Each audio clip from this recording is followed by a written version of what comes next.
Hello everyone, welcome to my YouTube channel FMIS।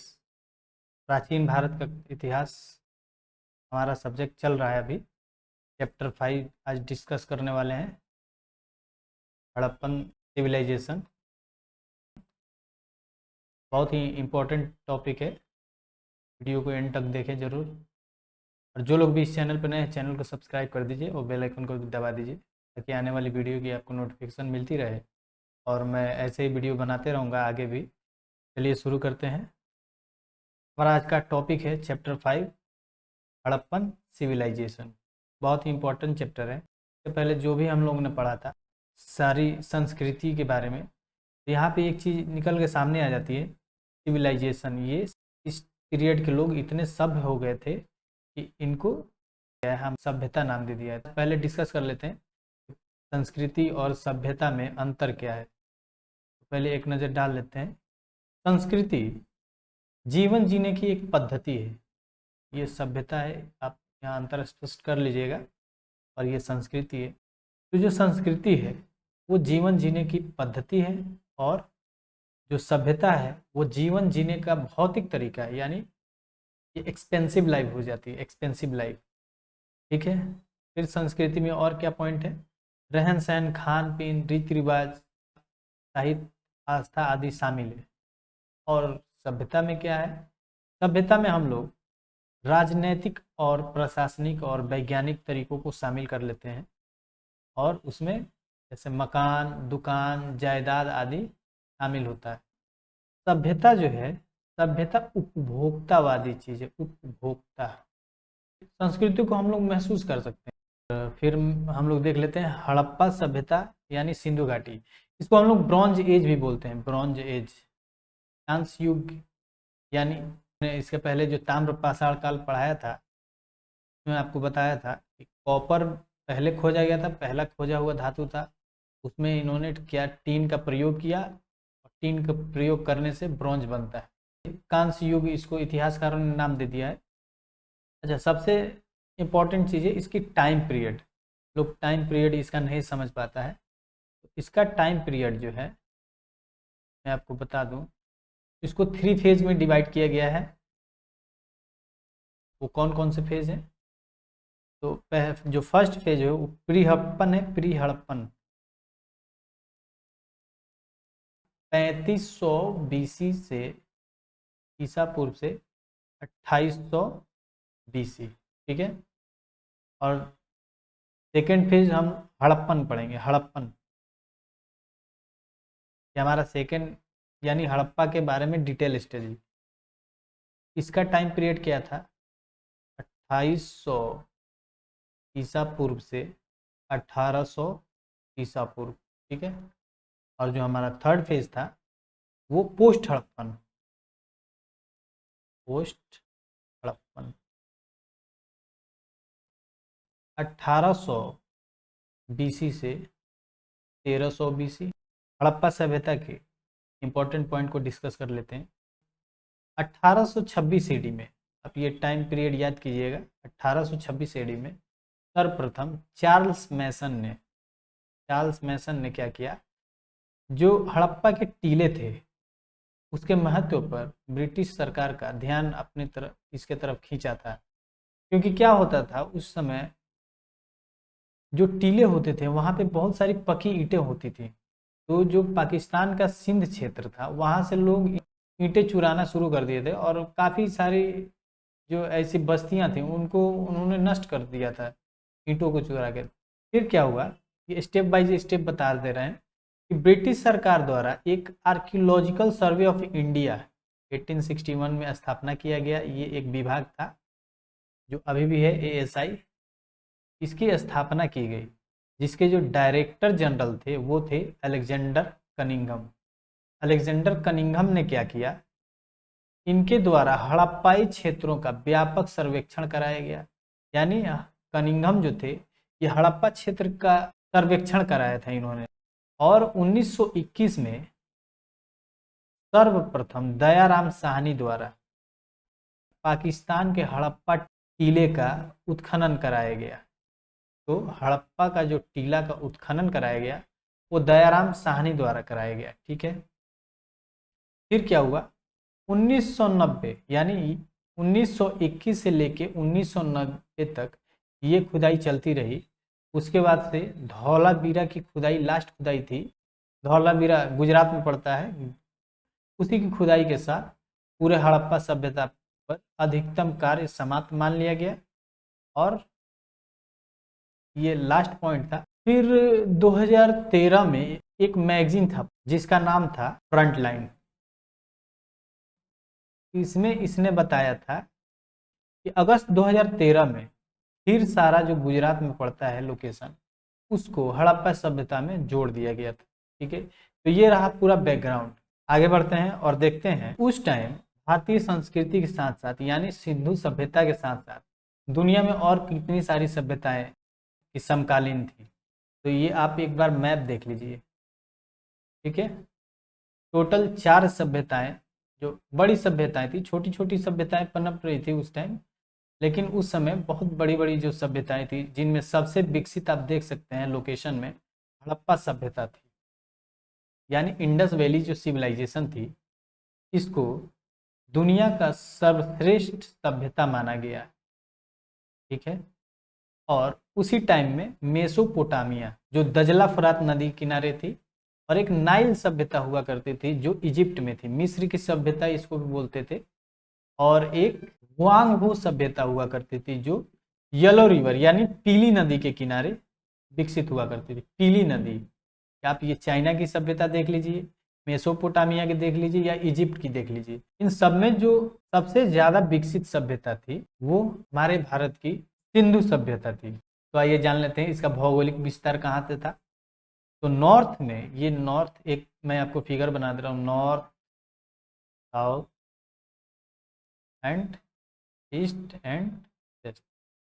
North में एक location पड़ता है आपको मांडा, और ईस्ट में आलमगीरपुर। आलमगीरपुर है वो हिंडन नदी के किनारे बसा है, हिंडन। और जो मांडा है ये J&K में पड़ता है और ये यूपी में पड़ता है, J&K में पड़ता है। तो मांडा जो है चेनाब नदी पे बसा था, चेनाब नदी। ठीक है,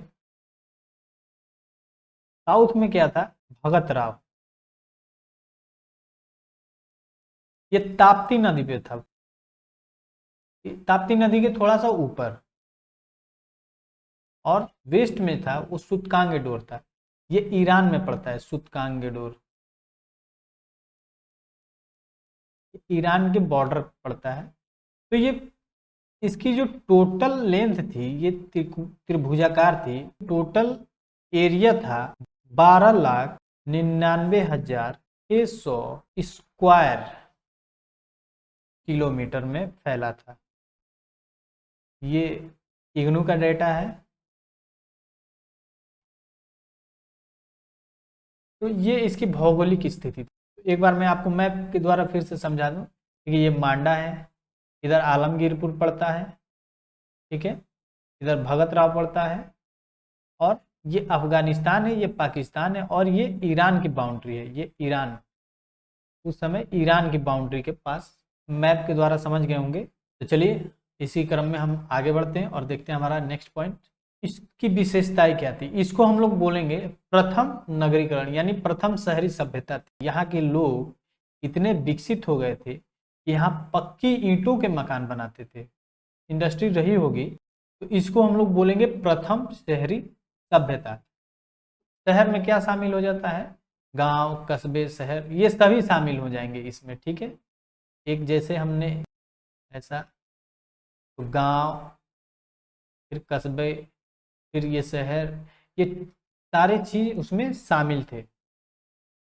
और हमें क्या चीज देखने को मिलती है, हड़प्पा, मोहनजोदड़ो एवं कालीबंगन, यहाँ की जो ईंटों की रेशियो थी वो 1 अनुपात की थी, यानी 4:2:1, यानी एक साइज की ईंटें यहाँ पे देखने को मिलती हैं। हाँ, लेकिन यहाँ पे कुछ असमानता थी, जो हड़प्पा, मोहनजोदड़ो एवं कालीबंगन, ये दोनों और इसमें कुछ असमानता थी। ये क्या समानताएं थी मैं आपको बता देता हूँ। ये यहाँ पक्की ईंटों के मकान बने थे, पक्की ईंटों के। ये आपको पाकिस्तान में पड़ता है, अभी के पाकिस्तान में। ये कालीबंगन राजस्थान में पड़ता है। कालीबंगन में कच्ची ईंटों के मकान बने थे, कच्ची।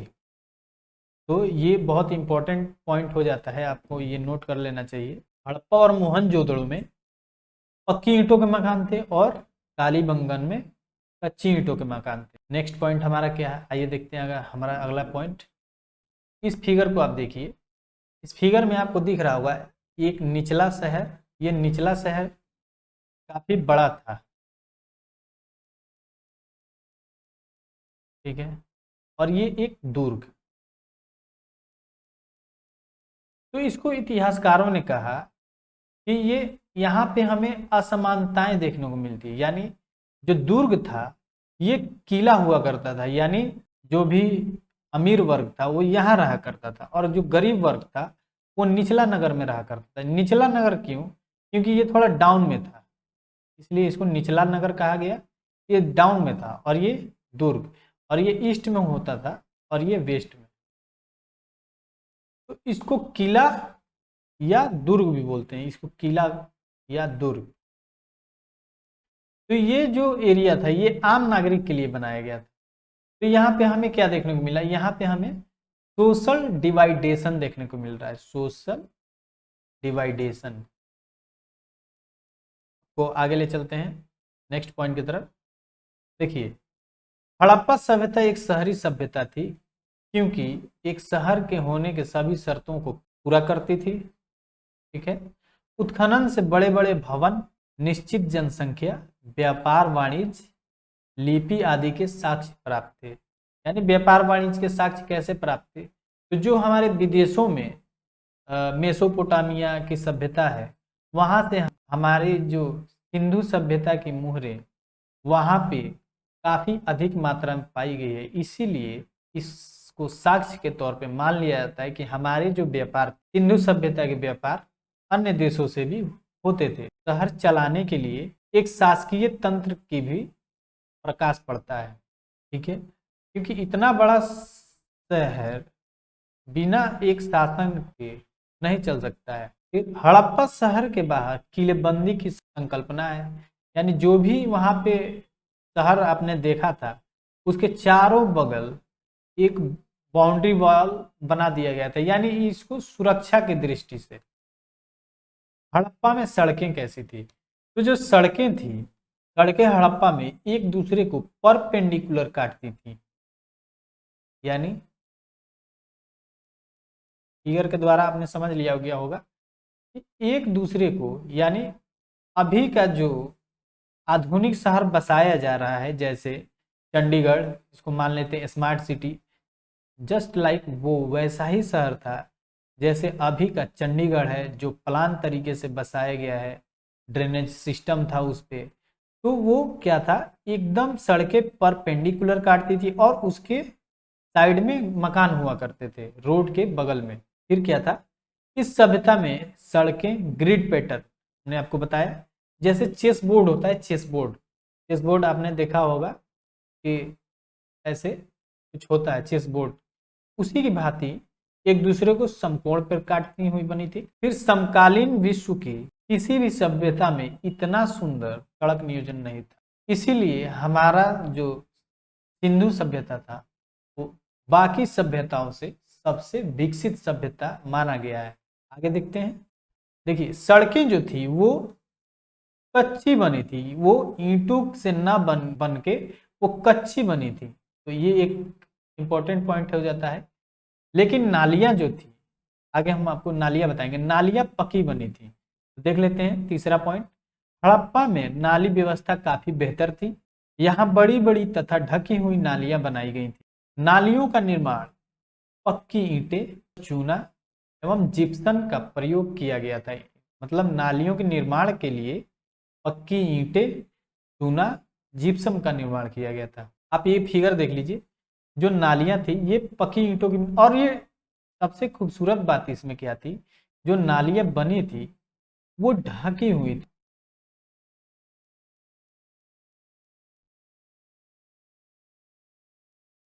ताकि उसको साफ भी किया जा सकता था।